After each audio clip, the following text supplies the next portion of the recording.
અંકલેશ્વર અને હાંસોટ પંથકમાં અચાનક થયેલા કમોસમી વરસાદે ખેડૂતોની ચિંતા વધારી દીધી છે. છેલ્લા એક અઠવાડિયામાં 2 વખત વરસેલા માવઠાથી ઊભા પાકને વ્યાપક નુકસાન થવાની ભીતિ વ્યક્ત કરવામાં આવી રહી છે. ખાસ કરીને આંબાવાડીઓમાં મોર ખરી પડતા કેરીના પાક પર સીધી અસર જોવા મળી રહી છે. અંકલેશ્વર અને હાંસોટ તાલુકામાં બદલાતા વાતાવરણ અને સતત વાદળછાયા માહોલને કારણે ખેડૂતો ચિંતિત બન્યા છે. ચાલુ વર્ષે આંબાવાડીઓમાં પુષ્કળ પ્રમાણમાં મોર આવતા કેરીનું ઉત્પાદન વધુ થવાની આશા હતી, પરંતુ કમોસમી વરસાદે ખેડૂતોની આશા ઉપર પાણી ફેરવી દીધું છે. વરસાદ અને ઠંડા પવનને કારણે આંબા ઉપરના મોર તેમજ નાની કેરીઓ ખરી પડતા ઉત્પાદન ઘટવાની શક્યતા ઊભી થઈ છે. ખેડૂતોના જણાવ્યા મુજબ જો આવું જ વાતાવરણ યથાવત રહેશે તો કેરીના ઉત્પાદનમાં નોંધપાત્ર ઘટાડો થઈ શકે છે અને સિઝનમાં કેરીના ભાવ મોંઘા રહેવાની સંભાવના છે. માવઠાને કારણે ઘઉં, તુવેર તેમજ વેલાયુક્ત શાકભાજી જેવા કે દૂધી, પરવર, ટિંડોરા, કારેલા અને રીંગણના પાકને પણ નુકસાન થવાની શક્યતા વ્યક્ત કરવામાં આવી છે.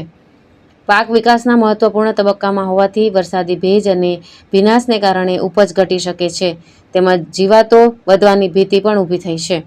કમોસમી વરસાદને કારણે સમગ્ર પંથકના ખેડૂતોમાં ચિંતાનું મોજું ફરી વળ્યું છે. જમીયતભાઈ મગનભાઈ પટેલ, હું દીવા ગામનો ખેડૂત છું. આંબાની ખેતી સાથે સંકળાયેલો છું. આ વર્ષે આંબાનો પાક સારો હતો, શરૂઆતમાં લચકા લૂમ મોર હતો, પણ કુદરતી આફત એટલે કે કમોસમી વરસાદ થવાથી આંબાનો પાક બધો બળી ગયો છે અને ફરી પણ પાછું ગઈકાલે માવઠું થવાથી જે રેલો કેલો થોડો ઘણો માલ હતો તેને પણ અસર થવાની છે અને આંબાની ઝીણી ઝીણી સુપારી જેવી કેરી થયેલી એ પણ ગળવા માંડેલી છે. એટલે ખેડૂતને આસમાની અને સુલતાની બેવ માર પડેલો છે. સાથે સાથે આંબાની અમે એવી આશા રાખતા હતા કે આ વર્ષે આંબાનો મોલ સારો છે, લોકોને સસ્તી કેરી ખાવા મળશે, પણ એ શક્ય બનવાનું નથી. એટલે આ વર્ષે ઓછું ઉત્પન્ન થવાથી ખેડૂતને, આમ જનતાને ખેડૂતનો માલ ઓછો બજારમાં જવાથી આમ જનતાને મીઠી મધુરી કેરીનો સ્વાદ થોડો મોંઘો પડશે.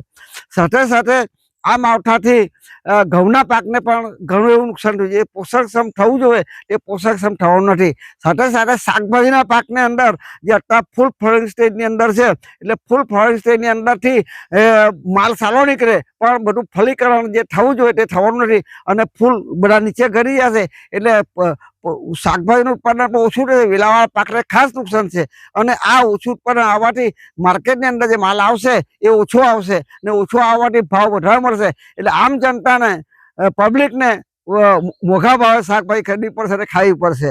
બીજું કે તુવેરના પાકને પણ કાપણી ચાલુ છે, કાપણી શરૂ થવાની તૈયારી છે, એટલે એની પણ ક્વોલિટીની અંદર થોડો ફેર પડશે.